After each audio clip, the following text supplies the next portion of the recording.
Hi, my name is Bob Moog. It's my pleasure to be your host in this video series on making music with a Macintosh computer and MIDI software. To make this series, we traveled across the United States, visiting several important MIDI software producers, and also talking with many independent composers, musicians, and software developers. We started in the Silicon Valley section of California near San Francisco. As you may know, Silicon Valley is a center for computer research. Apple Computer is here. So it's natural that we'd find many music software companies here as well. Macintosh MIDI+Music Video Bible 第1巻のスタートはホストのモーグ博士とソフトウェアデベロッパーのオフィスを訪ねます。ハーフムーンベイを見渡す恵まれた環境にあるのはパスポートデザイン。マスタートラックス、アルケミー、アンコール、プロデューサーなど優れたミュージックソフトウェアで高い評価を集めるデベロッパーです。通常こうしたソフトウェアデベロッパーはオフィスや社員の撮影を許可しません。というのも秘密保持とヘッドハンティングを防ぐためなんですが、今回は特別に撮影の許可を得ることができました。さあ、アナスターシャにオフィスを案内してもらいましょう。まずはマーケティングセクション。世界各国のディストリビューターと連絡を取り、製品の販売プロモーション、アップグレードインフォメーション、新製品の情報などを送り出すのが彼らの仕事です。価格の交渉や販売計画、販路の拡張など製品の売り込みと円滑なコミュニケーションに手腕が発揮されます。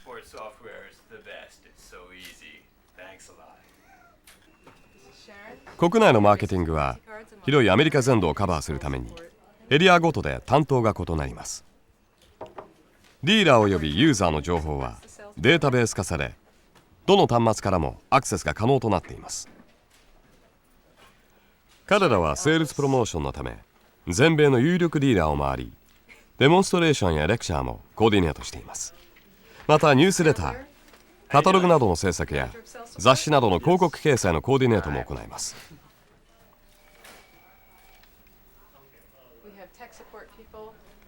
ユーザーの質問やトラブルに対して対応するのがテクニカルサポートセクションです。パスポートデザインでは朝7時から夜7時まで12時間体制で電話によるユーザーのサポートを行っています。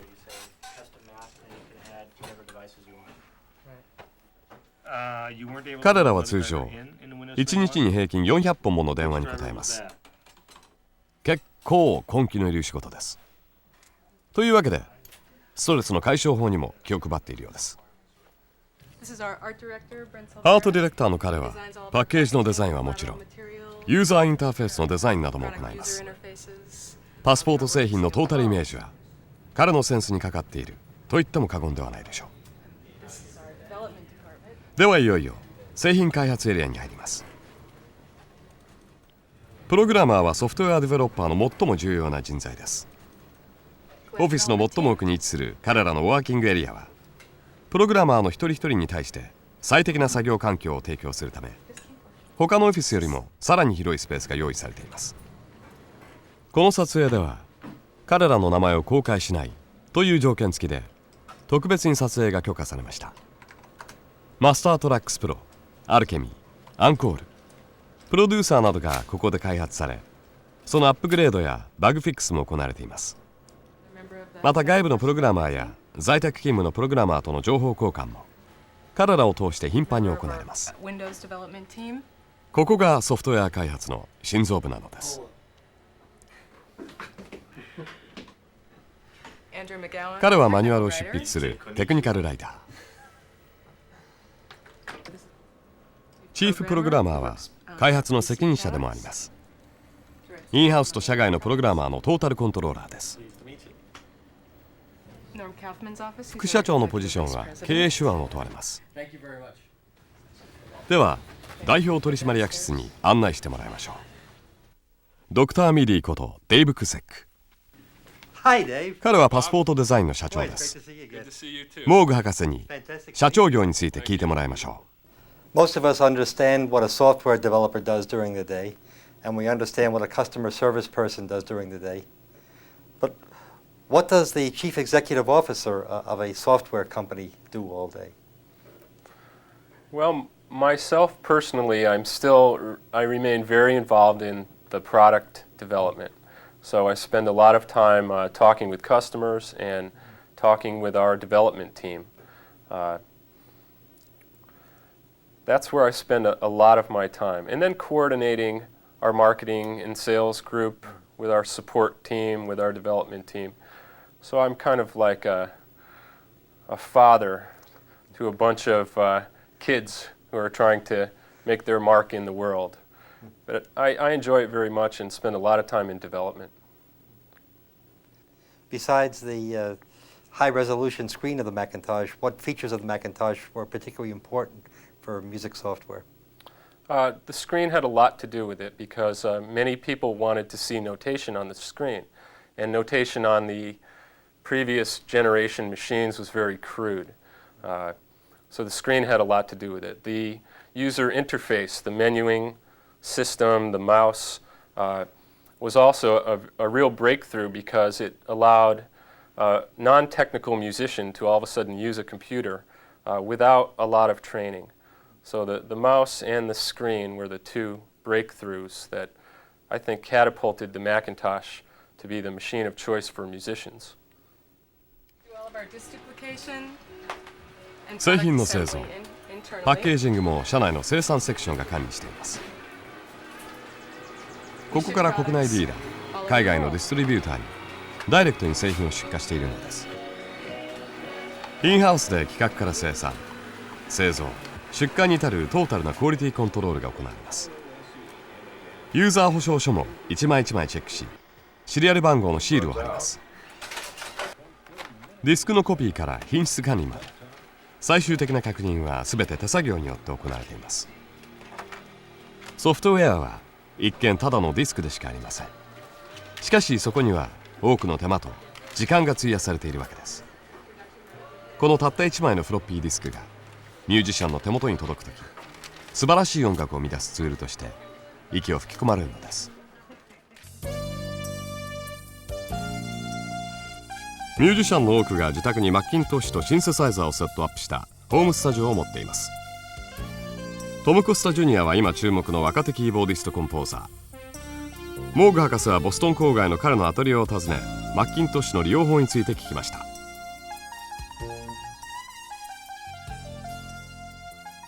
I was introduced to the Macintosh computer about 5-6 years ago. I believe computers were created to make things more organized. Organization. They're very powerful, but I kind of stay away from the power end of it. I'm more into organization, and I started using a Mac to do simple sequencing, and it turned into the most wonderful, creative, compositional tool and practicing tool I've ever experienced in my life. I write music on the Mac. I arrange music on the Mac. I practice my standards on the Mac. The Macintosh allows me to jump out of bed at 3 o'clock in the morning, turn it on, sequence a groove that I'm hearing, turn it all off after I've saved it, get up in the next morning and work on it again. It's not just a dream that I have where I wake up in the middle of the night and I've got to scribble something down on paper and it ends up never seeming like I really got it right. So the Macintosh allows me to reflect upon what I've written or what I've thought about. I put it in there. If I don't like it the next day, I change it a little bit. I wouldn't say that I use the computer to do things that I'm physically or compositionally not capable of. I never put it in random mode and let it wreak havoc with all my notes. I try to make my music sound as musical as I possibly can with the computer, and it can be done. You have to know what the computer's limitations are and use your ears a little bit and find out what sounds realistic and what doesn't. If I'm creating a drum part and I'm doing a tom roll, I can't have the hi-hat continuing to play through that little sequence because drummers can't play the hi-hat while they're doing a drum roll. Dennis Chambers can come close, but but most drummers can't really do that. So the Mac has made me a better writer because I can think my material through, and it has also created a very wonderful practicing environment. I can throw a tune like Stella by Starlight with a trio situation, a bass player and a drummer, and just play over and over and over and over again and work on my improv or how I'm interpreting the melody and things like that. So the biggest thing is composition and shedding, I think, for me. And every once in a while I get tired and play a couple games. But I use 6 for the B port. ニューヨークのユニークレコーディングはシンセサイザーと MIDI を最初に導入したレコーディングスタジオとしても有名です。大小さまざまな広さのスタジオがありますが、ここは MIDI ランプ用のプリプロダクションスタジオ。プロデューサーアレンジャーのマイク・ローゼンマンにちょっと話を聞いてみましょう。I've never actually worked on IBM PCs, but I've been with the Mac for 6 or 7 years, and it's great. It's very intuitive. It's easy to use. You have to keep expanding it. It helps to have a lot of memory and a hard drive and more, the upgraded software as they bring it out. But it certainly is powerful and flexible.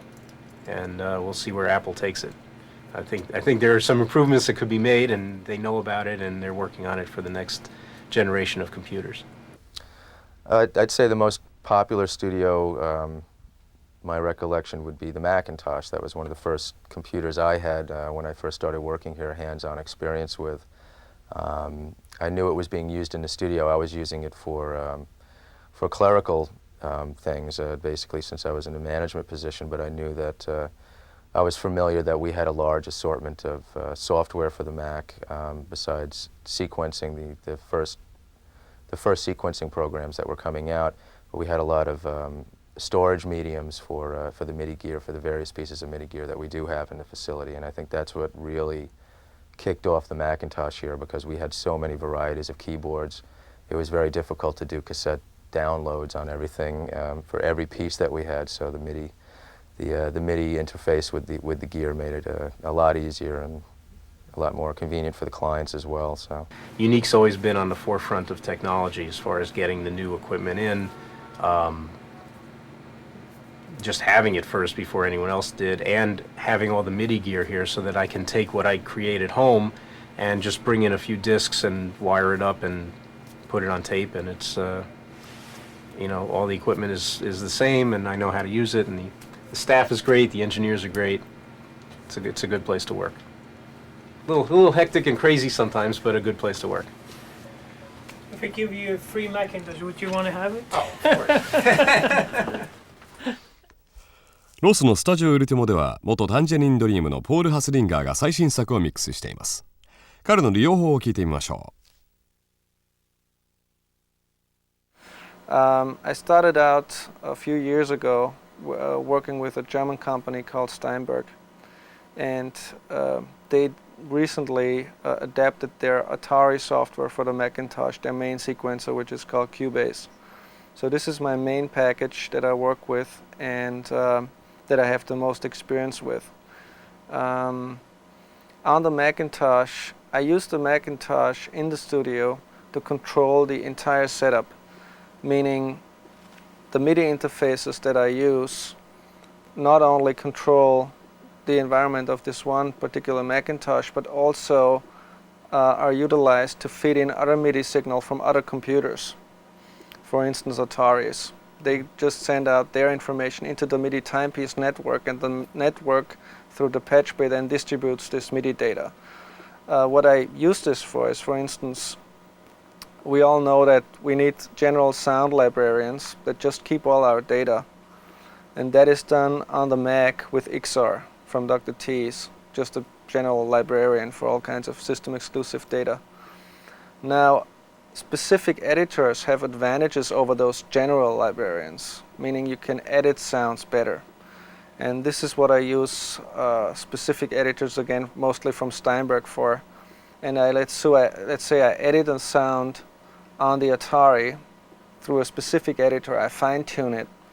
And then once I have a sound balance for an overall setup that I like, I just do a snapshot in XR from the Macintosh and just keep that as a certain performance setup. And every time I reset the song, I'll just have to go from the Macintosh.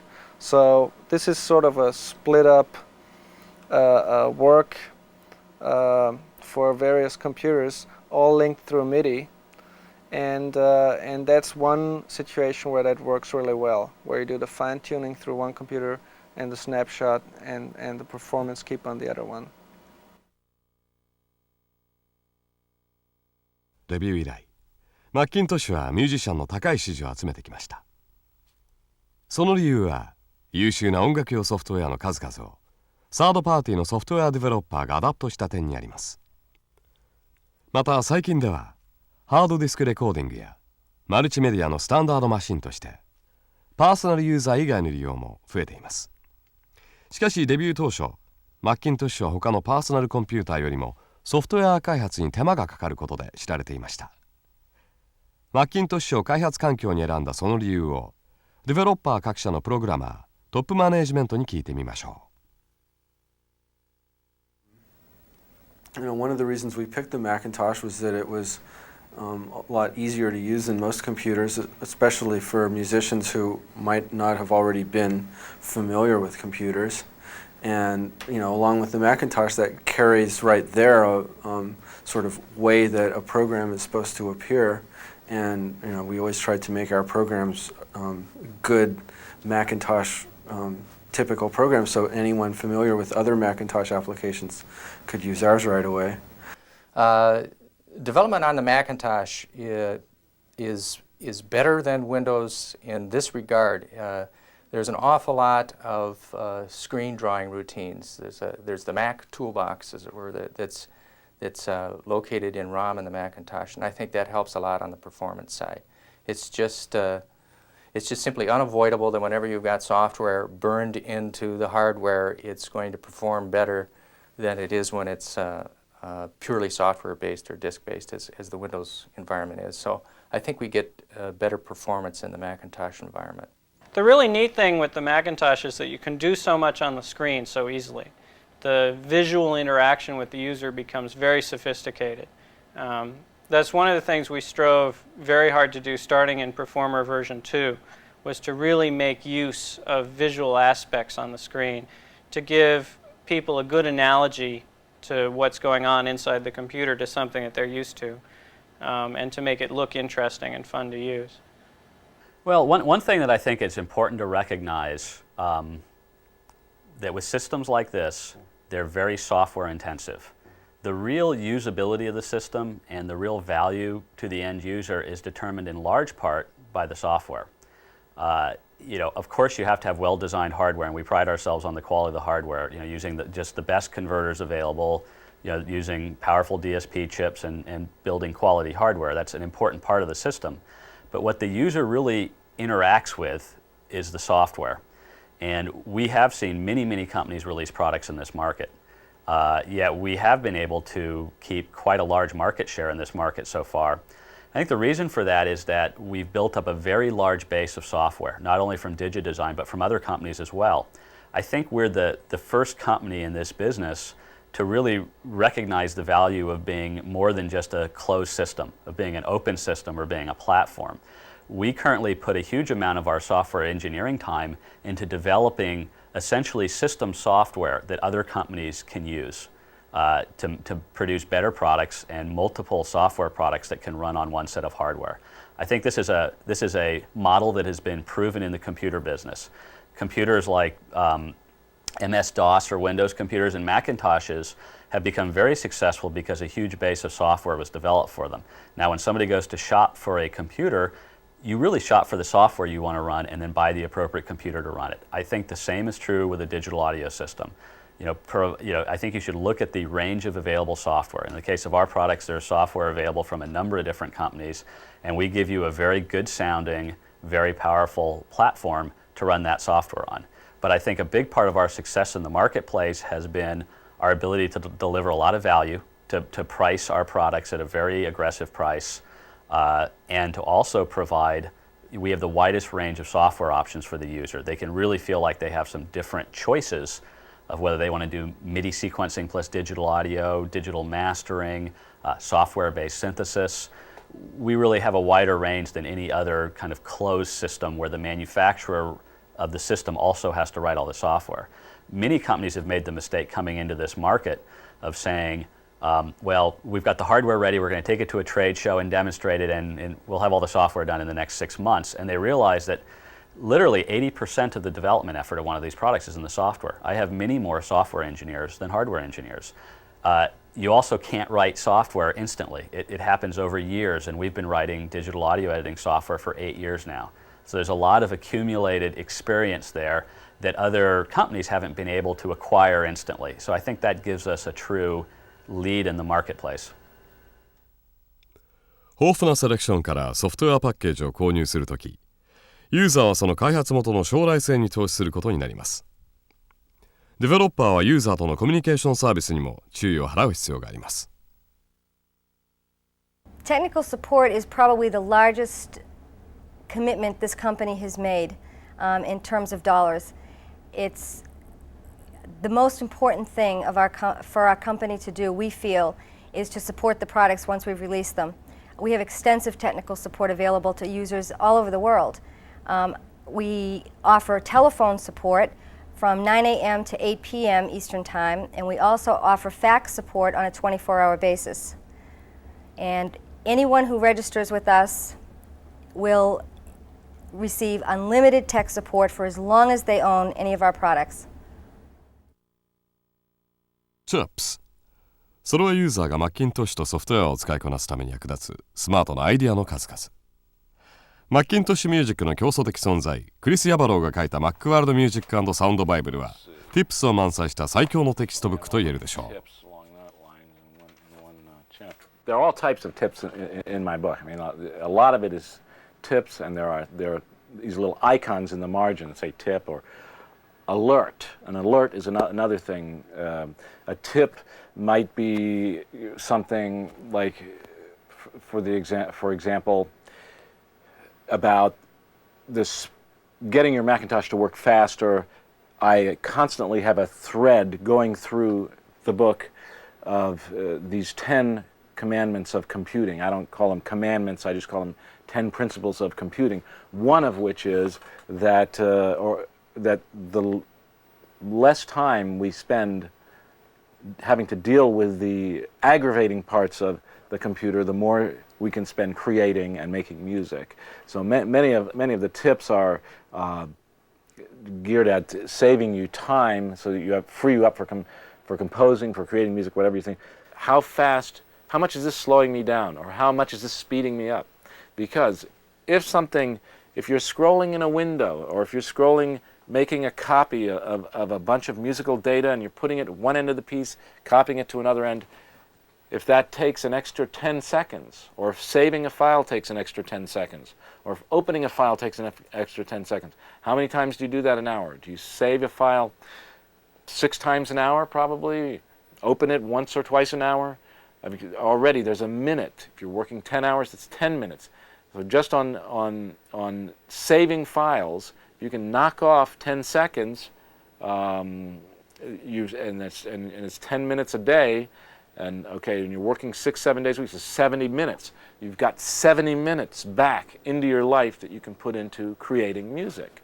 And these kind of considerations are very important, and that's the kind of thing I push a lot in my book, is how we can get a lot of this time that we waste doing a lot of these repetitive tasks, and recapture that time so we can use it for creativity and pure information, knowledge. We learn knowledge is power. In the old days, it used to be who had the most soldiers or paintings or gold, or who could steal the most artworks from another country, or had the most nuclear arms. But now it's science, technology. That's where the power is. And one needs the knowledge. And that's where I come in. マッキントッシュの登場はMIDIと電子楽器のマーケットが急速に拡大を始めた頃でした。ところが当時の音楽誌にはマッキントッシュ本体の広告が見られませんでした。当時の様子を IMA のラクラン・ウェッセフルに聞きます。More and more recently, I think at one point recently we realized that there was almost more software manufacturers involved in the MMA than hardware manufacturers, which was really a surprise because early on it was only hardware manufacturers. And now we're seeing more and more computer companies like Apple and IBM and Microsoft are all now members of MMA, which sort of points the direction that MIDI is taking a firm hold in multimedia. And while we still don't have too many computers with MIDI ins and outs right on them, I know the Atari does, we're hoping to see more and more of that interaction because MIDI is finally being seen as a powerful communications protocol by the computer industry. When MIDI was first introduced, Lachlan, some of the electronic musical instrument manufacturers immediately adopted the MIDI specification, and others it took a little bit of time for them to get used to the idea. Was the same thing also the case with the computer manufacturers? Not necessarily. I think the first MIDI software we saw was actually done on an Apple II simply because it was easy to program, but that wasn't necessarily because Apple did anything to make MIDI available. Third-party developers made cards for the Apple II. The first computer we saw that had MIDI built in was the Atari ST, and that did an adequate job of doing it. It's interesting that we haven't seen any more from Apple, and I don't know if it's necessarily from a technical point of view. Originally, MIDI was not seen as that big of a deal by people who were outside of the music industry and often with people in the music industry. I think Apple's problem was the fact that a few years ago they legally couldn't have anything to do with music. I know they came out with a little box, which is an Apple MIDI interface, and the story I hear is that George Harrison of the Beatles saw that and said, oh, Apple is doing music.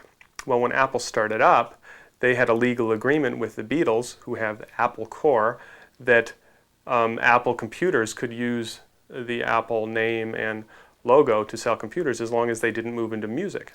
And who would have thought at that time, back in the mid-70s, that computers and music would be so integrated? Not being a legal expert, I don't know exactly what happened, but I believe the suit was settled, and I'm hoping that we'll now see Apple more involved. I know Apple has joined MMA, and I believe in the future they'll be a lot more involved in the music industry. But it's funny how things work out sometimes. さて実際当時のアップル社内の様子は一体どうだったんでしょうか。アップルのサウンドプロジェクトを担当した2人に聞いてみましょう。Apple's a pretty crazy place to work at. It's a lot of fun. There's a lot of very talented, bright people. It's a very political place to work.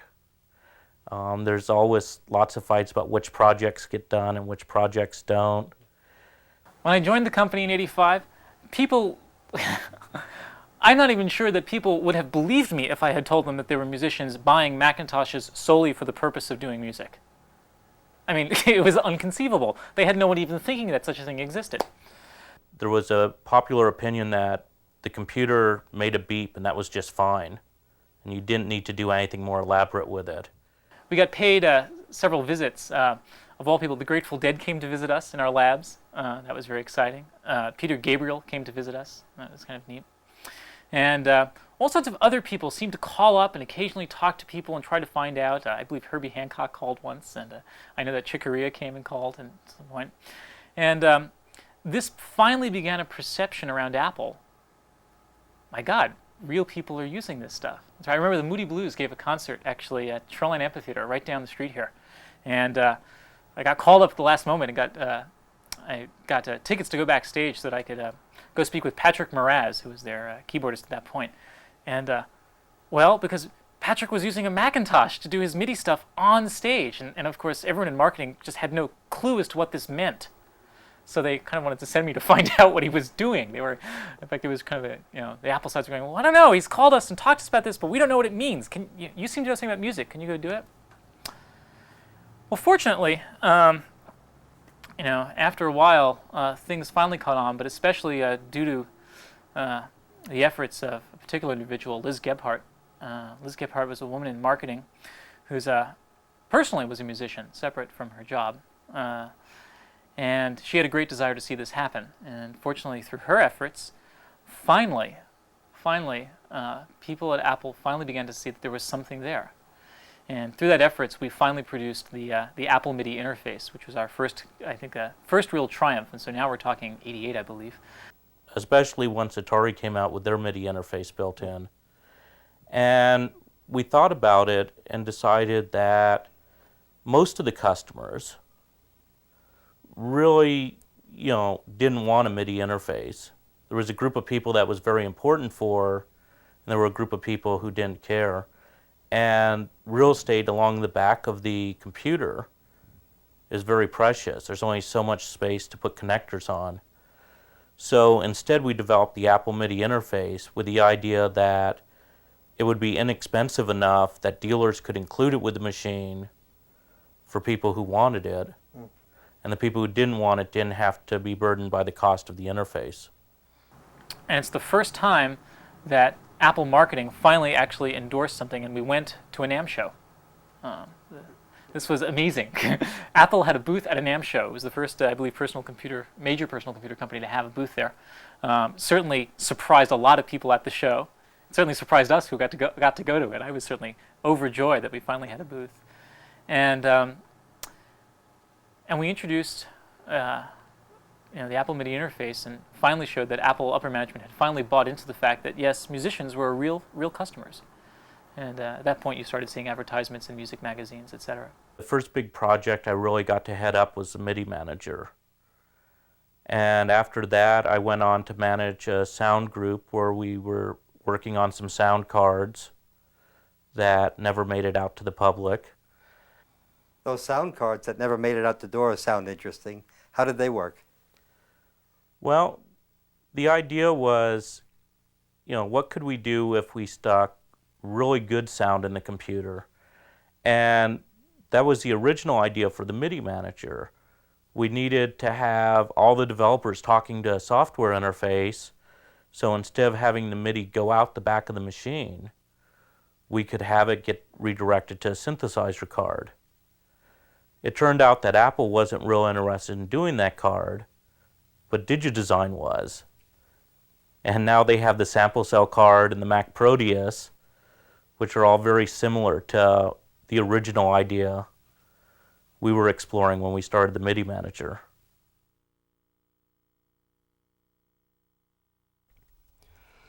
テクノロジー進化はコンピューターとシンセサイザーの今を作り出しました。そして現在のミュージシャンはシンセサイザー、サウンドデバイス、コンピューター、ソフトウェアを豊富なバリエーションの中から自由に選び、自分の望む環境で音楽を作り出すことが可能です。しかしこの大きな変化もミュージックシンセサイザーの登場から四半世紀、MIDI登場からわずか10年間の出来事に過ぎません。それでは急速に発展を遂げた電子楽器とテクノロジー進化の過程を遡ってみることにいたしましょう。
ご覧いただいたのは20年前のニューヨークのスタジオ。彼はテレビコマーシャルのコンポーザーで CM ミュージックにシンセサイザーを最初に取り入れた一人でした。またクラシックやカントリーミュージックといった伝統的な音楽にシンセサイザーサウンドを取り入れる試みが1960年代中期から始まり、電子楽器の普及と知名度の向上に大きく貢献しました。ギル・トレスバーグはナッシュビルのカントリー&ウェスタンのミュージシャンです。カントリー・モーグというレコードのヒットで知られていますが、当時のシンセサイザーは同時に1音しか発音できず、音色のメモリー機能やコンピューターによるサポートも当然ありませんでした。したがってマルチトラックテープレコーダーによる多重録音により、アルバム1枚を仕上げるには長時間の作業と試行錯誤を必要としました。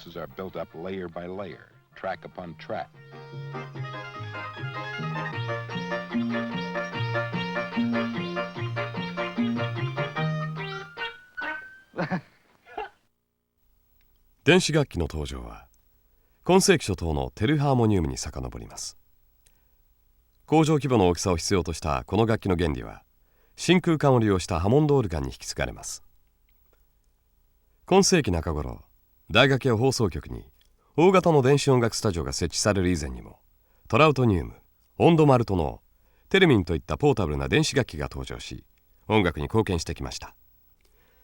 中でもロシア人科学者レオン・テレミン博士が開発したテレミンは、多くのバリエーションで教会音楽やオーケストラでも演奏されました。ビーチボーイズのグッドバイブレーション、そしてレッド・ツェッペリンのジミー・ページもステージで使用していたという曰く付きの楽器です。しかしこのテレミンが非常に優れた楽器であることは1930年代に一人の天才演奏家によって証明されていました。クララ・ロックマーのテレミンによる素晴らしい演奏をナディア・ライセンバーグのピアノ伴奏でお聴きください。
サンフランシスコの GPI パブリケーションズはキーボード紙の編集・出版を行うオフィスです。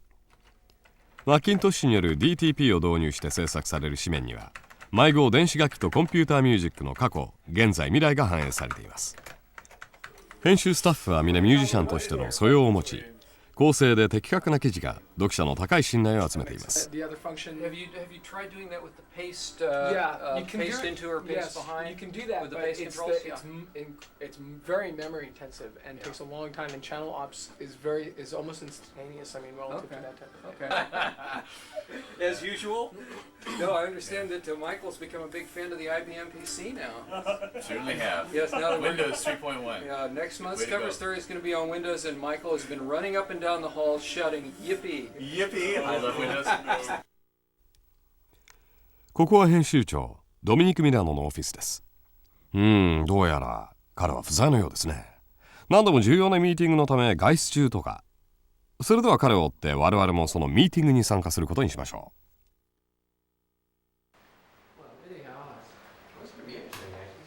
Hey Roger. Hey, how you doing? Hey, how you doing? Good to see you. Where are we going? Action.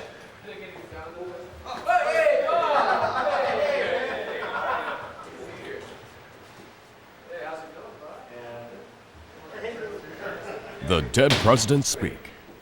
参加メンバーは現在マリオンシステムズ代表のトム・オーバーハイズ、サンプリングドラムマシンの開発者として知られるロジャー・リン、プロフ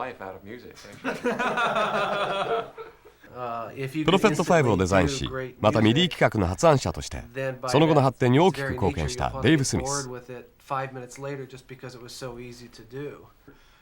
シンセサイザーと電子楽器を取り巻く業界、彼らがその変化の本流を形作ったのです。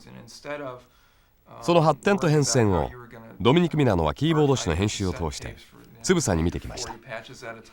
モーグ博士は彼を電子楽器業界のご意見番と呼んでいます。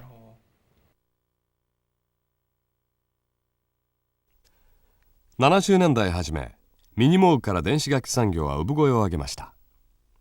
その後各社がこの市場に参入し、サウンドのバリエーションからコントロール機能、コストダウンへと激しい開発競争にしのぎを削ったのです。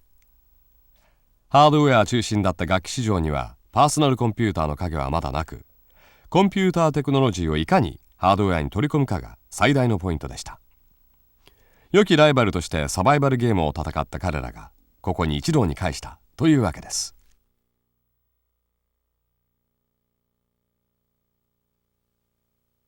I first met you, Tom, when I called you, I think it was 1974, to wanting to buy a polyphonic synthesizer, and you told me to call EMU Systems, and the fellow I was working with at the time, we bought a system from EMU Systems. I remember that phone call. I remember the first time I talked to you was my sales manager at Oberheim and I had heard that you had designed a drum machine, and you came over to Oberheim and we talked about Oberheim marketing your drum machine, and you weren't interested. You wanted to have your own company. Yeah, I think I could make more money that way. Little did I know. You went on to great success. Yeah, great success, I guess, yeah. And we did our own drum machine anyway. I know, that's right. I got some of my best ideas from your drum machine. Well, we got the big idea from you. Well, okay. We stole from each other. Yeah. Some more than others. Now, what about you, Dave? Yeah, I stole from everybody in that case. I guess that's true. When did you begin, Dave? When did I begin? Early 70s. I guess 74 is when I actually started the company, Sequential Circuits. And that was originally building sequencers for synthesizers, since I couldn't afford to buy any from your company at the time. Is the way it actually, a true story. Well, I couldn't afford to buy any from my company then either. So. That explains it all. It was actually a part-time venture for a couple of years. And how did that lead to the Prophet 5? Well, around 1977, I finally quit my real job and decided to get into this full-time. And when I was first thinking about a product, first actually I thought of something like the Prophet 5, because I knew the existing technology was there to do it, but I actually didn't do it for a few months because I figured, well, Moog and ARP, those guys they'll figure it out. They're probably doing this. It's too obvious. It's the obvious thing to do. And then I finally just decided that just to go for it and do it anyhow, and that was it. Came out at the beginning of '78. As it turns out, it took Moog 4 years to figure out how to put a microprocessor in an instrument after your instrument came out. Well, my background was in microprocessors and hardware and software, and being in Silicon Valley, it was just kind of obvious to me that that was the way to do it. I didn't even think twice about it, but coming from the other direction, of course, it'd be different. And Tom, what products of your company led up to the first one with a microprocessor in it? The first polyphonic synthesizer we did was in '75 when we hooked some what we called synthesizer expander modules together. But and that product was called the Modular 4-voice, and it sold pretty well for a couple of years. But in 1978, when the sequential item Prophet 5 came out, our sales started to go nowhere, and we developed the OBX to keep the company alive in 7 months. So we were able to put a microprocessor in a product in 7 months out of sheer survival. So the first microprocessor product was the OBX in, I guess, 79. Started in 78 and was done in 79. And then that led to others, but that was the first one. That's about the time you started with the Lynn drum. Yeah, that's true. Yeah. Actually, the first product shipped in 1980. Basically, it started out with me running around to different recording studios, convincing musicians to give me a deposit of $2,500, and they'd see a cardboard box with some wires hanging out of it. And I promised them that I would... you were a good talker. I was a good talker, yeah. I promised them that I would deliver the finished product that would look a lot better than that, in a metal box and everything, in about 3 months. And about 8 months later, after a few angry phone calls, they finally got a few of their products. And what did you promise them besides just that it would look better? Well, that it would have... They heard that it had... they heard the... no, they didn't hear from other people. They heard from listening to the prototype I had that had the wires hanging out of it, that it had two major things. One was the real drum sounds in a drum machine instead of synthesized sounds using the sampling technology. Yeah. And the second thing was the programmability. Well, I had a question, Roger. When you first did your first drum machine, did the idea of sampling just immediately come to mind, or did you have some at first something else in mind? Where did the idea for sampling drum sounds come? Well, I was aware of digital recording because 3M already had their digital recorder on the market, or was showing it anyway, their collaboration with BBC. And Fairlight had already been talked about and shown. So it was already known, and it's just that it wasn't new to drum machines, and all I really did was introduce it to drum machines, really. But boy, I had no idea at the time that it would become so pervasive. Right now, everything is sampling, and this is...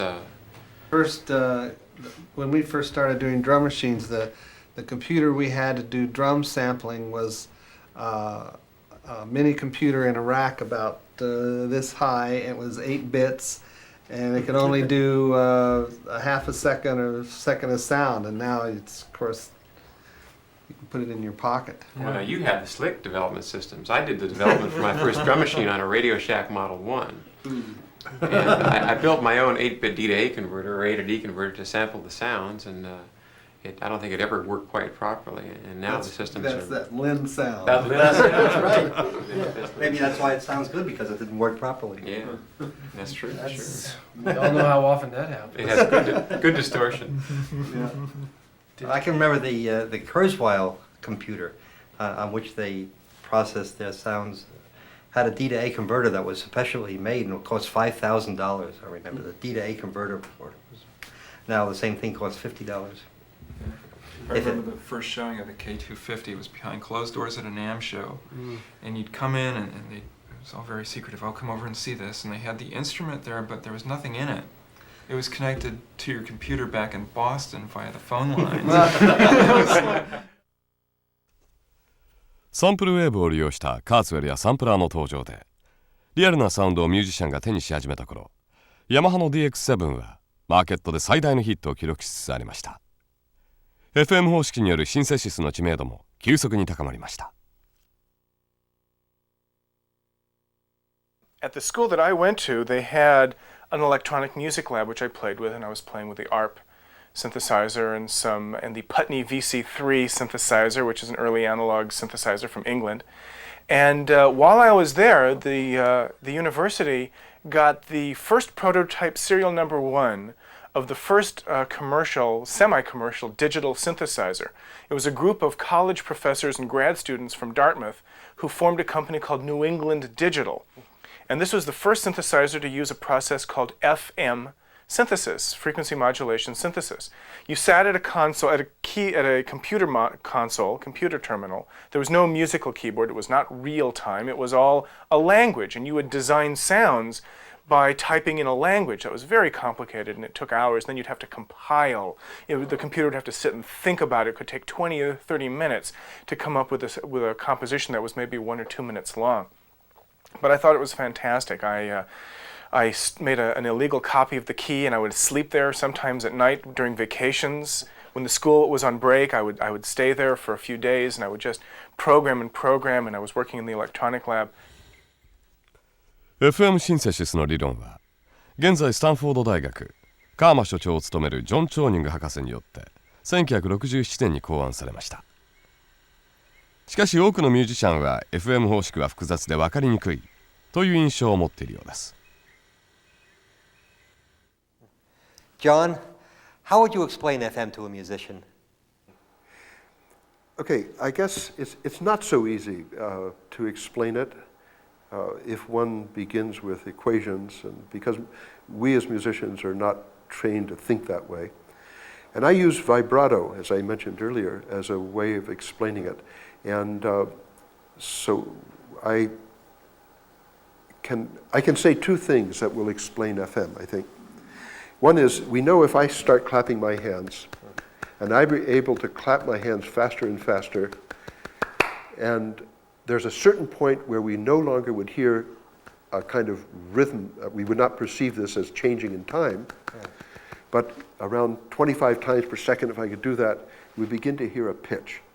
Now, if I could clap my hands 440 times per second, we wouldn't hear the hand clapping. We'd hear a pitch at 440 hertz with a certain kind of timbre as a function of the nature of the sounds from a single clap. Now, if that's true, we know that that's true, and we can sort of replicate that with pulses, and we could demonstrate easily to any musician that we'll stop hearing things in time and begin hearing them in frequency or pitch. Now, if we do the same thing with vibrato, let's imagine we have a fiddle player who places his finger in the middle of, say, the D string, and begins to rotate the finger back and forth. Now let's pretend also that the sound of this D string is just a pure tone, a sinusoid. And I'm rotating my finger in a sinusoidal way, kind of a smooth harmonic motion. And I start to do that faster and faster. At some point, at around 16, 20, 25 times per second, we'll no longer hear vibrato, this change in pitch. It'll get faster, we'll hear kind of faster and faster, and pretty soon we won't hear vibrato at all. We'll hear a different timbre at a pitch of, D, an octave above the open string. Now, if I were able to maintain this and this increase in rate and actually make my finger rotate at the same frequency that the string is producing, that is at D octave, then we would hear a complex tone, the richness of which was dependent upon now not rate, but how far I went up and down the string. So we have to imagine a super fiddle player with a super greased fingerboard and being able to make this modulation. And it's all dependent upon passing through this threshold of audio perception, which lower than which we hear things in time, higher than which we hear things in frequency, and the effect then would be to hear a changing timbre as a function of increasing the vibrato rate. Well, we do that with a digital oscillator without a couple of digital oscillators, absolutely trivially. Now, the interesting thing about this for musicians is that we have three simple parameters. We have the frequency of the average, that is the string, where I initially place my finger, the frequency at which I rotate, which we call the modulating frequency, and the depth of modulation, which we call frequency deviation, is relating to what's called modulation index. And the first, of course, is called the carrier frequency. So with these three parameters, and some temporal control over several or all, and the ability to change the ratios of the relationships between these three, we can produce a small universe of sounds, from brass-like tones to woodwind-like tones to percussive tones, whether they're membranes or bells. And this was the initial attraction and why it was seen to be so powerful, because two oscillators can do what in some cases would have taken hundreds of oscillators to realize by means of additive synthesis. And it was that essential oral insight that I think that led me to the development of this, and then joined by many others, in fact by probably hundreds of Japanese engineers at some point. アナログ、デジタル、FM、サンプリングとさまざまな方式を採用したシンセサイザーが登場し、ミュージシャンは多くのサウンドを手にしました。モジュラー型のモーグシンセサイザーは、その豊かなサウンドとパッチケーブルによる自由度の高さで、今もプロフェッショナルスタジオで愛用されています。しかし一般には特殊な存在でしかありません。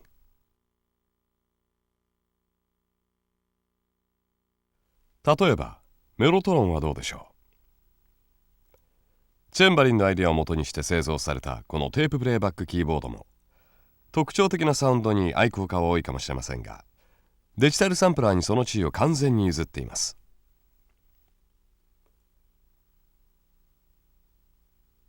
しかしサンプラーの代表格であったフェアライトなどのモンスターマシーンですら、すでに楽器としての本流から外れてしまったという印象すらあります。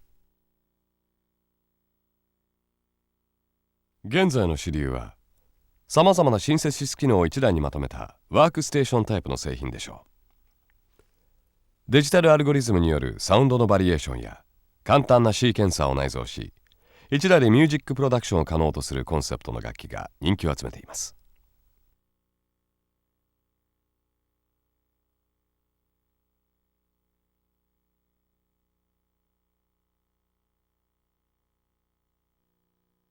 またコンピューター用のサウンドモジュールは片手に乗るほどの大きさにまで小型化されています。こうした小型のサウンドモジュールとMIDIソフトウェアのコンビネーションが DTM、デスクトップミュージックのコンセプトを打ち出しています。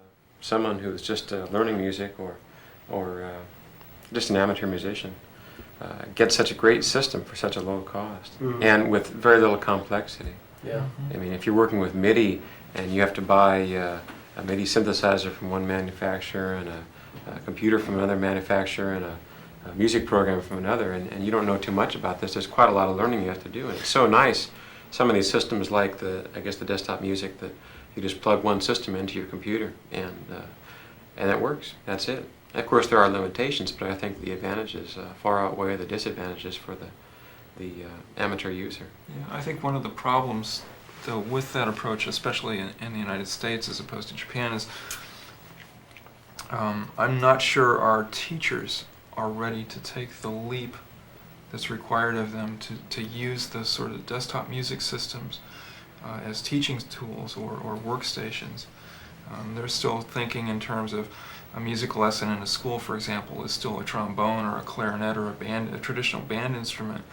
And I don't think there are enough teachers taking advantage of the kind of capabilities and the lesson tutoring facilities that a computer connected to a music system gives you. Programmed learning. Exactly. And as long as that sort of, while we're talking about that high-end multimedia desktop music production system, I'm not sure that application is as readily, I'm not sure that industry is as readily willing to accept the concept of desktop music, quote unquote, as, say, the desktop publication market is, where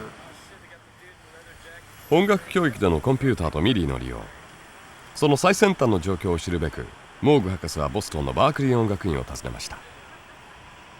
リーバーグが創設したこの音楽専門学校は、早くからテクノロジーの利用に前向きに取り組み、それを音楽教育で実践してきたことでも知られています。バークリーのテクノロジー部門を率いるミスター・デイブ・マッシュに現在の状況を聞きます。Well, we basically approach teaching technology here in two ways. One way is to actually focus on the technology itself, and in that sense we have three majors. We have the music synthesis major, the music production engineering major, and film scoring, which we think of as our technology-based majors. In these majors, the students have a lot of hands-on instruction in how to employ the technology in their music making. And then we also have tried to find many different ways that we can incorporate the technology into the classroom experience outside of just the technology for itself, for composition classes, counterpoint, orchestration, ear training, and performance as well. Well, we have over 300 faculty here at the college, and not all of them are involved directly with teaching using the technology, but we feel it's very important that all faculty have an awareness about the technology and also encourage them to get involved in using it. Currently, about 150 faculty are actively using technology, and we have a specialized program called our Center for Technology and Music Instruction, where the faculty can come to take courses in how to use the newest technologies and how they might begin to incorporate it into their curricular use. And we also have special individualized attention which faculty can get, and they have their own facility which is open to them 24 hours a day, 7 days a week, where they can go to practice using the technology or use the technology to create specialized course materials.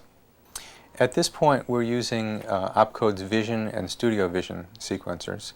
We have in the past used Mark Unicorn's Performer, but we find that students seem to learn much quicker using Vision, and also some of the features of Vision seem to be more directly applicable for some of the writing courses that we're using. We use a number of sound design programs. The DigiDesign Sound Designer 2 for sampling is one. We also use TurboSynth, which is a kind of modular synthesis program for teaching about sound design, and SoftSynth, also about additive synthesis. We use Galaxy Plus editors for the students to edit the sounds that exist in the various synthesizers that we have in the labs, and also the librarian portion of that to organize sounds for even the orchestration students so that they can set up their own orchestras inside the synthesizers. For the faculty, we're using Finale, and the reason for that is because of its very powerful page layout capabilities. And also, since the faculty are creating, musical tests and handouts where they want to combine text and music notation, we find that that's the easiest package to use. However, the learning curve for Finale is so steep that we decided that quite a long time ago that we wouldn't even attempt to teach the students to use it, because in the course of one class they would never be able to really master it.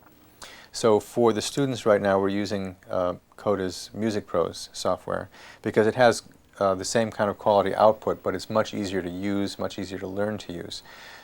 Although we're waiting to see now, Opcode is going to be releasing a new package called Overture, and we're waiting to see how that will maybe take the place of Music Pros. Outside of the classroom, the teacher has this set of tools that allow them to create specialized presentations as well as courseware for the students to use outside of class. So let's suppose a teacher wanted to create a presentation that compared, let's suppose a popular tune, and they wanted to show the phrase structure.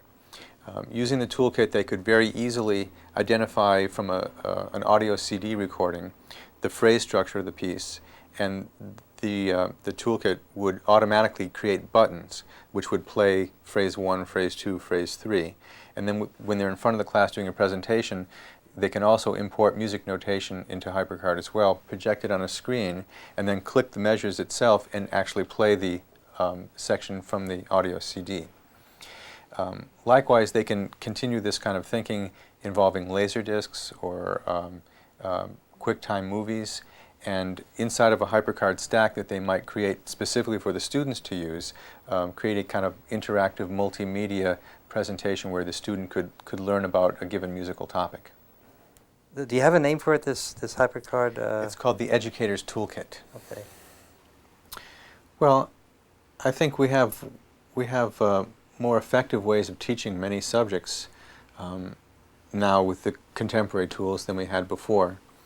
The traditional music classroom uses a number of tools. Some are interactive and some are not. So, for instance, if we were teaching a composition course, some of the traditional tools would be some kind of recording playback, so that a teacher could say, play a piece of music and say to the students, okay, now in measure 6, I want you to listen to the third beat because there's a really great example of this kind of voicing of this chord. And then maybe project the score on a screen, and then all the students would watch the screen, and the teacher would say, okay, here it comes, there it was. And then, of course, it's gone, and they have to rewind it a little bit and play it back.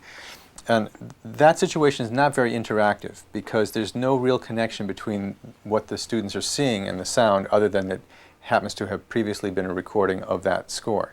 The teacher has to make sure that they have a commercially available recording or some recording that they've made, plus a score that they can project. The same thing today we might do with a computer and synthesizer, because that's a little more interactive. The score might be computer generated, and the score might be generating the performance, so that the student might say, well, you know, in that third measure, on that beat 3 there, what would happen if that voicing instead had E flat instead of E natural? And the teacher could actually quickly go and change it, play it again, and the student would be able to hear it. So the connection between what they're seeing and hearing is much more closely related. In the traditional classroom, the teacher might do the similar kind of thing at the piano and say, okay, listen to this voicing and play the voicing at the piano. And then the students would have to imagine what that voicing would sound like with 3 trumpets and 2 trombones, for instance. They'd say, okay, here's that voicing. Now, imagine that sounding by 3 trumpets and 2 trombones. Today, with the synthesizer, you could say, here's the voicing, and here it is with 3 trumpets and 2 trombones, and actually play samples of those instruments so they could hear the sound. Now they could say, well, what if that voicing was 3 saxophones and 2 trumpets? Now let's try it. And so this kind of interaction between the sound and the class is very positive, and lets the students take a more active role in the learning process. So I think these new tools have very positive impact on music education. 再びスタンフォード大学のカーマを訪ねてみましょう。ここでは作曲家自身がソフトウェアのプログラミングも行っています。オープンエンドな作曲ツール D-Mix をプログラミングしたダニエル・オッペンハイムに聞きます。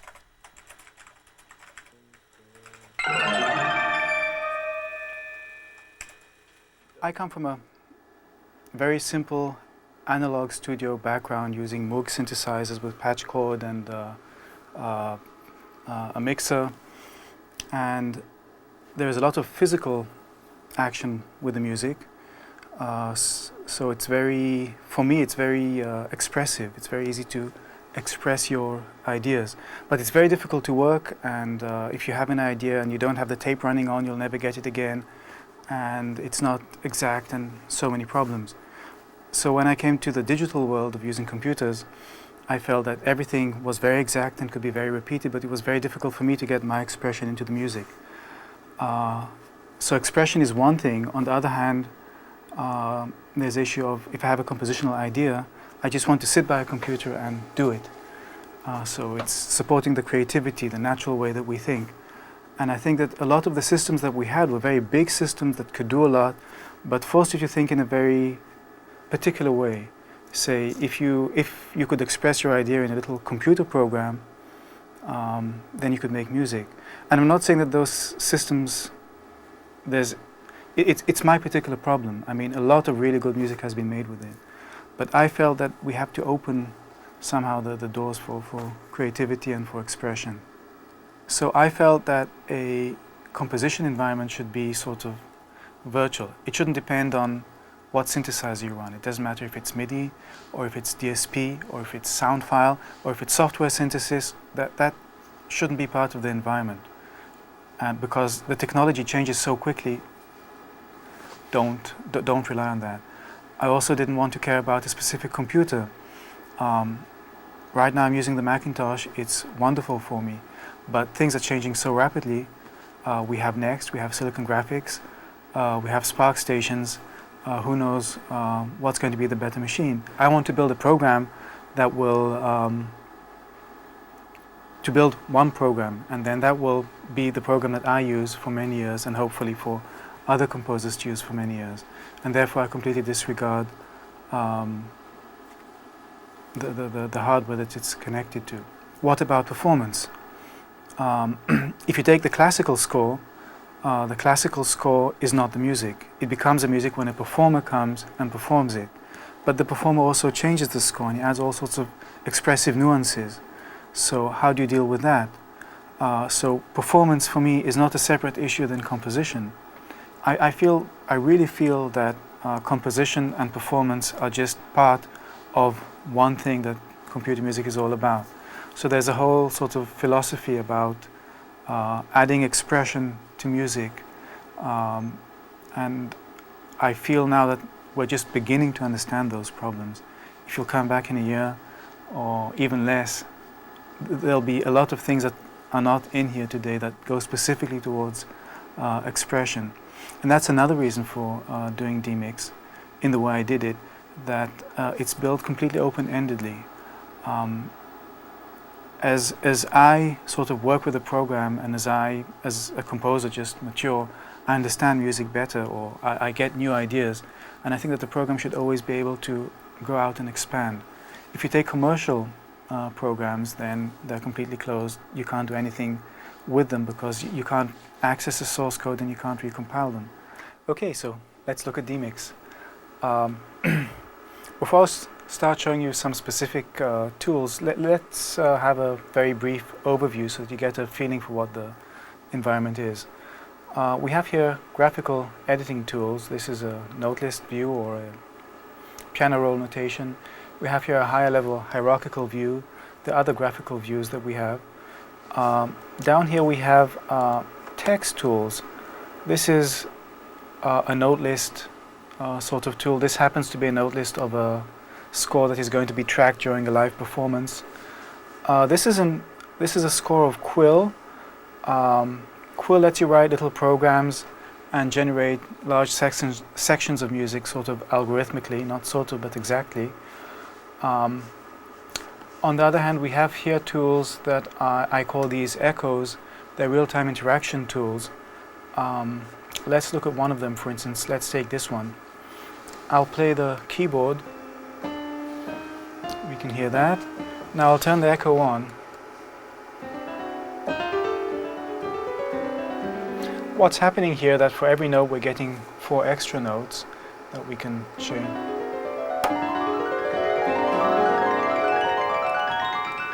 And we're determining a transposition, which we can also change. And in fact, I should be able to change some of these in real time. Now changing the delay.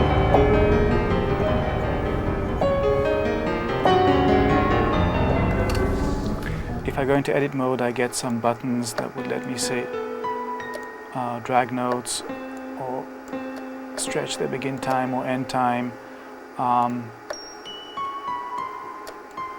Add new notes in or delete notes, or take a spray can and spray new notes inside.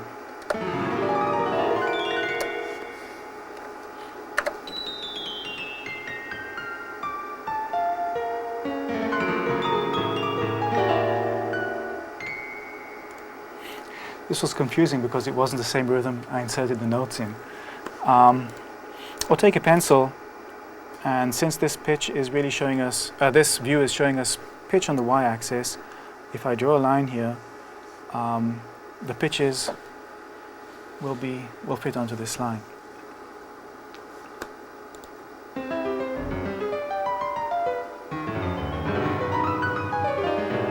This is just random messing around. And this is very important. We can take the glasses and select any event, say this event, and look at it. It's a MIDI note, and we can see its parameters here, for instance, the pitch. So we can change its pitch, or we can change its velocity from here. DMix is not a commercial program.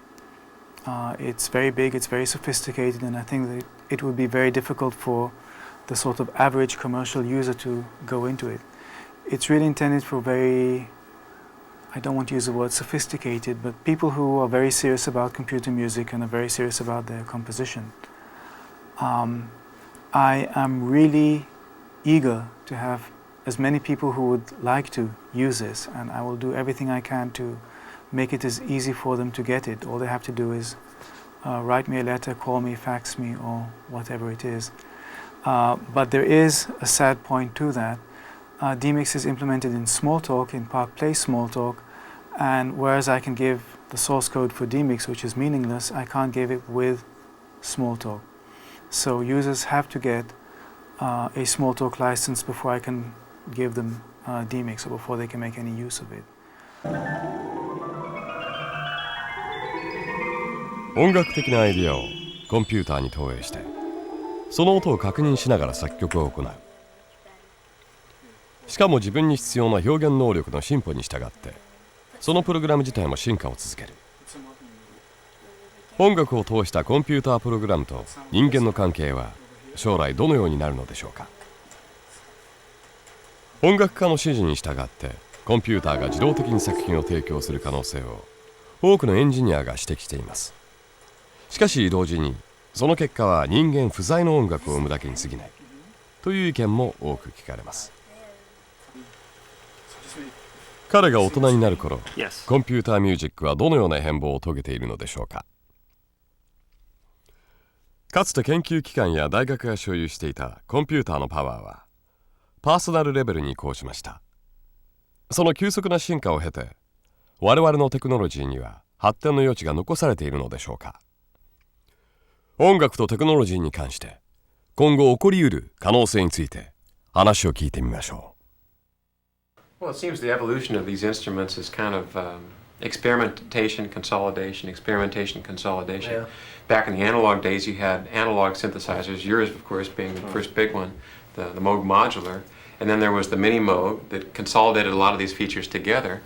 And then you had, well, in MIDI, you had integrated systems like the Prophet 5, and then you had modular, you had racks of synthesizers and different keyboards, and then you had workstations. Everybody said, well, let's see, I've got all these racks of gear, and I've got my samplers and this, but wouldn't it be nice if I had one product that put them all together? And then people say, but I want something more. I want more freedom to do this, more freedom to do that. So it separates a little bit more, and then later on it'll come back together. And probably that's what's happening now. Now you've got all these racks of very sophisticated pieces of equipment, all of which are very, very consolidated, and you've got these computers, and at some point everyone's going to be doing the same thing with their computer and all these things, and they're going to say, can't I just have one product that has a big screen, a dedicated keyboard, all the sounds I want, and everything in one package with the keyboard? Maybe. Maybe. I don't think there's any doubt that someday, be it 5 or 10 years from now, there will be a little box that is all your synthesizers, your hard disk recording, all your sequencing, and everything, computer-wise can be put in a very small box.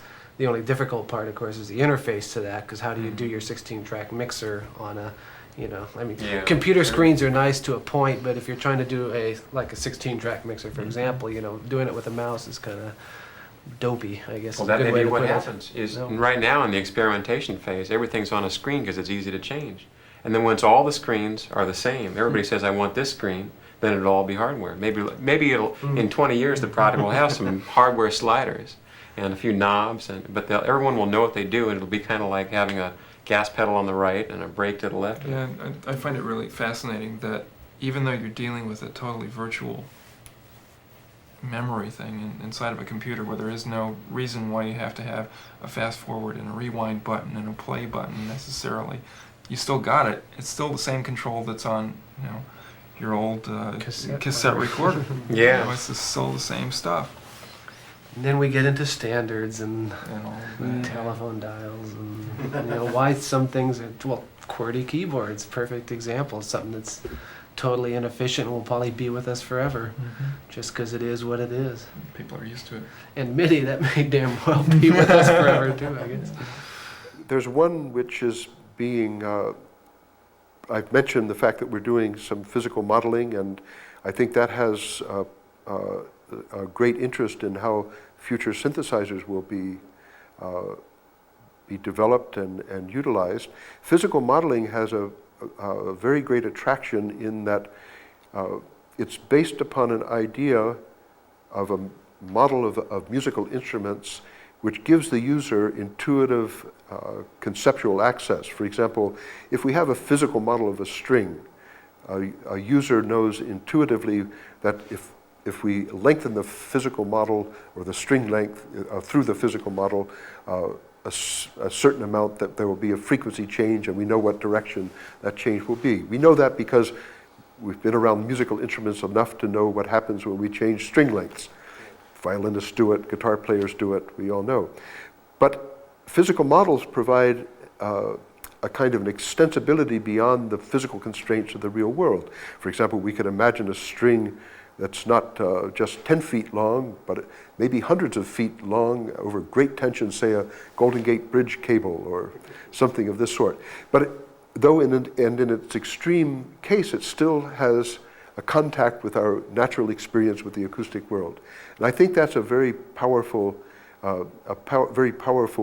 idea, whether it applies to tubes and columns of air or strings or vibrating membranes. And I think that is a very promising future.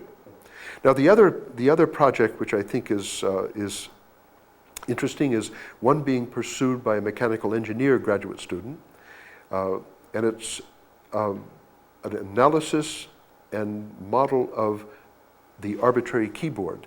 Now this is a little different than the work that you've done in the dimensionality of control that one can use both in velocity and position. Brent Gillespie is the graduate student working with Max and others of us, is interested in creating a reactive keyboard, one which can be programmed such that one can replicate through some sort of electronic reactive device or electromechanical device, any particular action, whether it's a Busendorfer or a Yamaha or a Steinway. But not only that, it can be programmed to create the reaction, that is the feeling of the mechanisms behind the key, the escapement, etc., of a forte piano from, say, the early 19th century or late 18th century, or a harpsichord or clavichord or whatever, and to make keyboards then fully programmable. So the user, though playing an electronic piano or a synthesizer, is not condemned to this kind of squishy feel that, or even of a weighted key that is the current case, but could actually feel some imagined or virtual mechanism that in some kinds of music is absolutely essential. That is, late Romantic music and early 20th century music, a pianissimo chord, for example, can't be played without first feeling the mechanism. So the pianist needs to know at which point they are in the throw in order to produce the particular dynamic. Computers don't necessarily dehumanize. And I think that's an example where computers can be used music can be used to direct a certain kind of humanization of computers, because here we would provide the general user with a keyboard that has much more sophistication and subtlety than that which could be provided to the general user in our current day because of cost. And so not only the very experts can now, in this scenario, would have access to a fine Steinway feel, but every beginning music student could have access to a fine piano, Steinway feel, and particularize it to their own tastes. And I think it's maybe a wonderful example of how computers can be used in ways that are ultimately humanistic. Dominic, what do you see as being the dominant trend toward the next few years, say? Is it Is it the further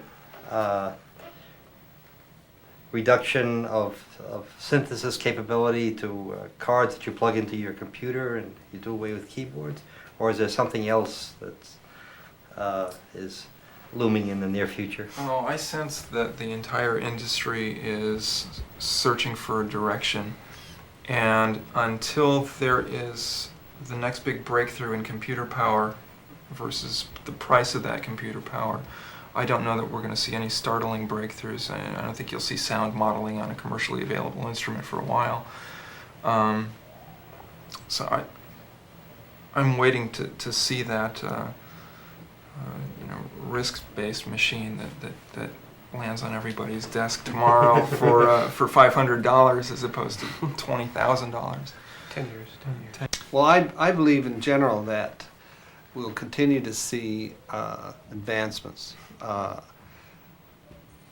in a lot of areas, including synthesizers, drum machines, as well as other areas of electronic music, because the one thing that continues to happen at a very rapid rate is the cost of transistors continues to go down. And everything we deal with in this industry is transistors. It's in one form or another. And I think we'll continue to see more power at a smaller cost, or well, actually both. And the machines will get to become more and more powerful, and as the applications are developed to use this power, there'll be more and more happen. It takes time because the technology actually moves faster than our ability to use it. But I think we'll see in 10 years, due to this very question of the fact that we will be able to buy more transistors for less, we'll see machines that can analyze acoustic instruments in real time and do very sophisticated signal processing in real time. So we'll have the ultimate guitar synthesizer, the ultimate maybe a vocalist doing amazing things in a live performance because of the ability of the electronics to process the voice in real time, things like that. It's going to take time because the applications take time. I think we've reached not a maybe a plateau, or certainly we've reached a kind of a leveling off in the traditional synthesizer, drum machine sequencer situation, because there's so much equipment available and it's all very sophisticated, and the user rarely uses all the features.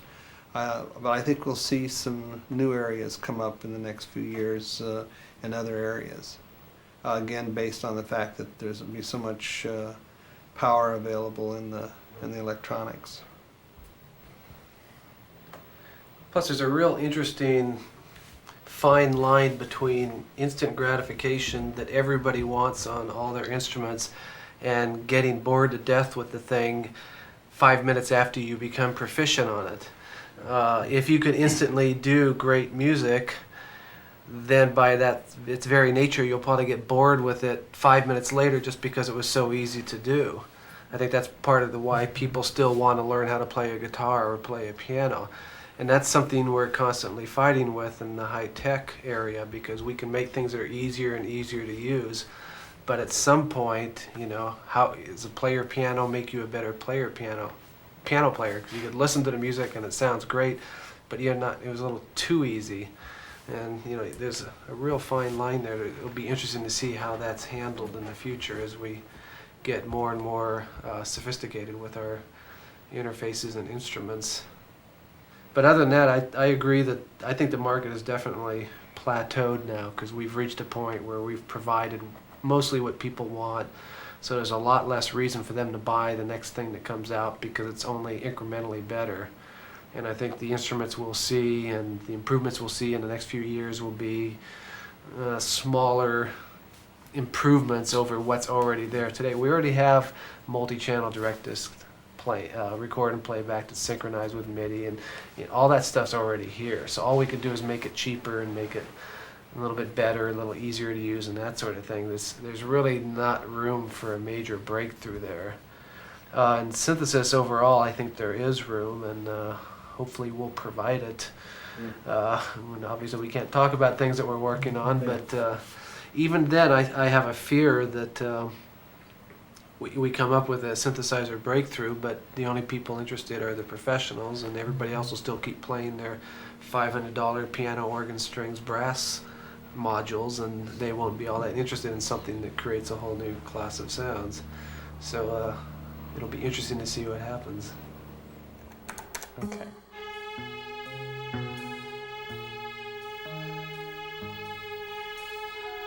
So these are combine a デイビッド・ジッカレリは M、ジャムファクトリー、オーバルチューンなど独創的な音楽プログラムの開発者として天才と称されるプログラマーです。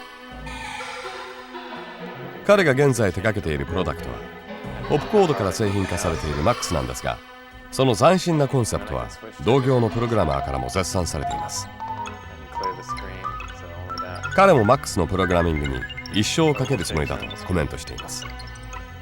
MIDI+Music Video Bible 第1巻の締めくくりは天才デイビッド・ジッカレリー。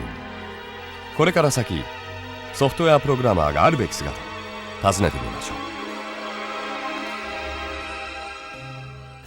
I think that I still think that complexity is a good idea, but that maybe in terms of the user interface, that complexity is something that the user should have more control over. So I found that I could design a set of features, a big screen full of numbers and sliders and so forth, a kind of cockpit of an airplane approach, I thought of it as. But there was always something that was not there for some user or another. Or there was some user who would just find it completely intimidating at first. So I found the approach of Max to be kind of refreshing in that respect, because you start from nothing rather than from a huge complicated screen, and you build up the complexity yourself. So if, as a user, you want to make something extremely complex that reflects the particular task that you're interested in, then you can do that.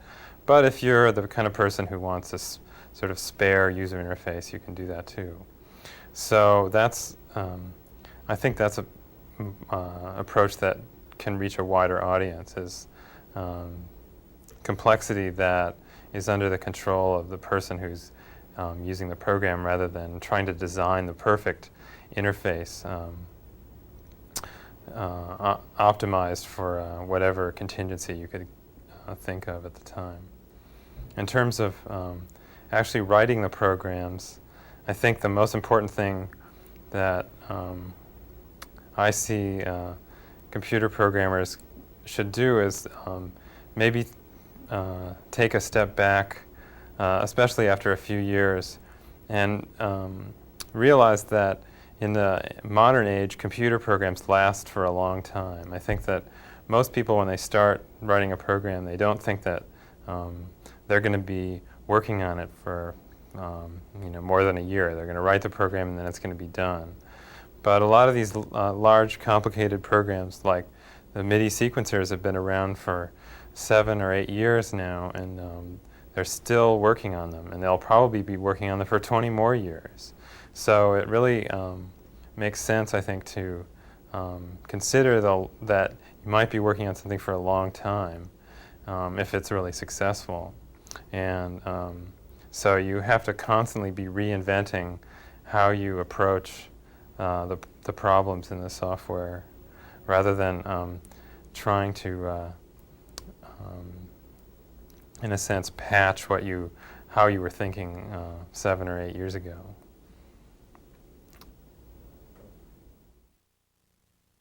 Throughout the history of mankind, musicians have always used the highest technology available to them to make their music. Our early ancestors fashioned drums out of animal skins and flutes out of pieces of bamboo.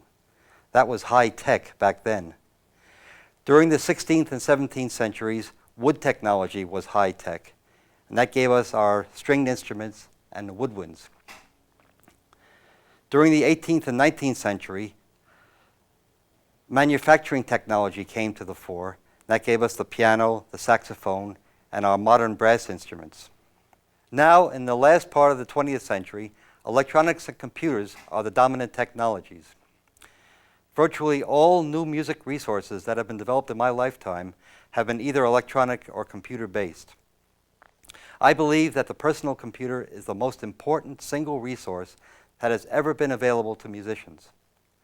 I also believe that the Macintosh computer and the music software that is presented in this video series are the best examples of musical applications of computer technology.